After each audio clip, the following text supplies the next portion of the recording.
ચીન પાસે માર્કેટ છે, પરંતુ ભારત પાસે ઓપોર્ચ્યુનિટીઝ છે. બાંબુ ચારકોલ પાવડરનું ગ્લોબલ માર્કેટ 2033 સુધીમાં $472 મિલિયનથી વધુ પહોંચવાની શક્યતા છે અને આ માર્કેટ દર વર્ષે 8.5 CAGR આગળ વધી રહ્યું છે. ભારત પાસે વિશ્વનો બીજો સૌથી મોટો બાંબુ ચારકોલ રિસોર્સિસ છે, છતાં વેલ્યુએટેડ બાંબુ ચારકોલ ટ્રેડમાં ભારતનો હિસ્સો હજુ પણ 3%થી ઓછો છે. સૌથી વધુ માંગ USA, જર્મની, સાઉથ કોરિયા અને જાપાનમાંથી આવી રહી છે.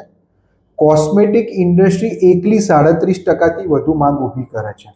સૌથી રસપ્રદ વાત એ છે કે 1 મેટ્રિક ટનમાં એક્સપોર્ટર 45થી 55% સુધીનું માર્જિન કમાઈ શકે છે. બાંબુને ચારકોલ પાવડરમાં કન્વર્ટ કરીને એક્સપોર્ટર હાઈ વેલ્યુ ગ્લોબલ માર્કેટમાં પ્રવેશી શકે છે. તમારે ચારકોલ બાંબુનો પાવડર એક્સપોર્ટ કરવાનો કમ્પ્લીટ રિસર્ચ રિપોર્ટ જોઈએ તો કમેન્ટ કરો રિસર્ચ રિપોર્ટ. મારી જોડે રિસર્ચ રિપોર્ટ રેડી છે, હું તમને મોકલી આપીશ.